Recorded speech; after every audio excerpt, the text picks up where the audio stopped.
Welcome to Cross Transformation. It's Mariam here, and today I'm going to be talking to you about reversing ego's 3-step program. Previously, I did a video on ego's 3-step program, which was about internalizing trauma, becoming the trauma itself, and projecting it.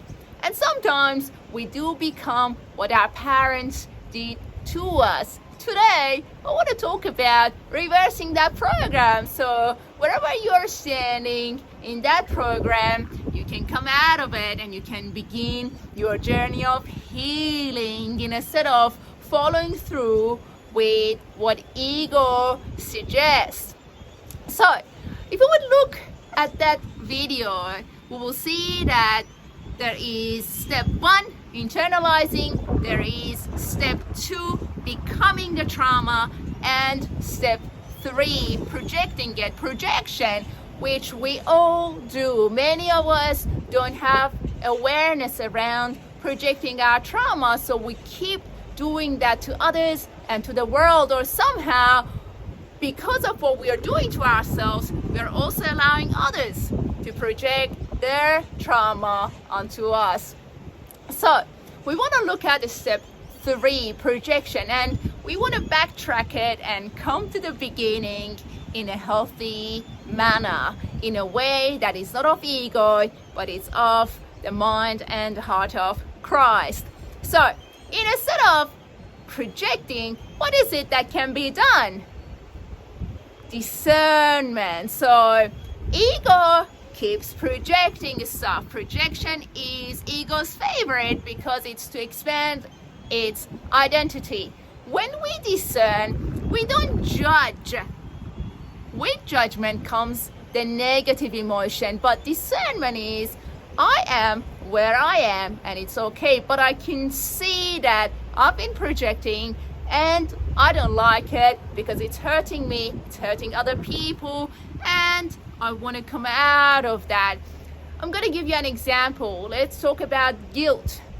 When we guilt trip someone, that is to project guilt outside of us. When others are guilt tripping us, they're doing the same. Their egos are projecting the unhealed guilt in them onto us.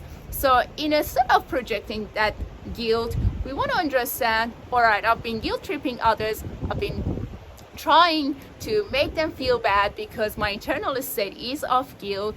It's all right, I don't need to blame myself, I don't need to be mad at myself, but I am willing to reverse. Discernment is the key to embrace the shift, to embrace the transformation by renewing our minds in Christ. Second step, the previous video, ego's program is about becoming the trauma. As we reverse, we want to identify.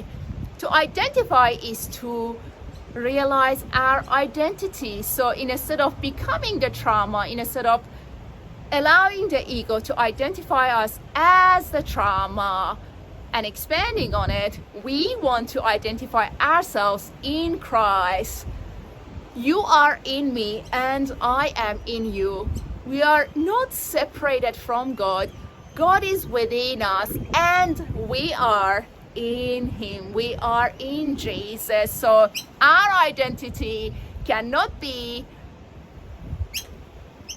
recognized in the state of separation. It cannot be embraced in the state of separation. It can only be acknowledged, and it can only come to existence as we realize I am in Christ and Christ is in me. And lastly, what we want to do is to undo the work that is about internalizing traumas. We want to externalize that trauma. We want to externalize having our relationship with our parents inside of us, not having grieved our childhood losses, because the ego doesn't like to grieve our childhood losses. It begins internalizing it. So what we want to do is to bring our parents outside of us, maybe put a photo of them begin talking to them, begin the process of grieving so you can find your peace as you grieve. So we are not meant to hold on to people inside of us. We are meant to have this relationship with them outside of us, and that can only happen by grieving our childhood losses. Bless you. That's it for today's video.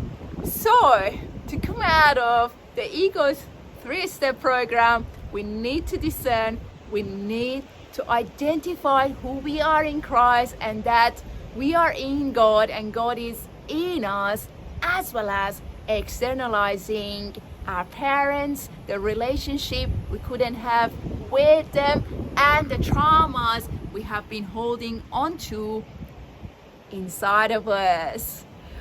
May you be blessed. Peace be with you. Have a great day, and I'll talk to you soon. God bless you.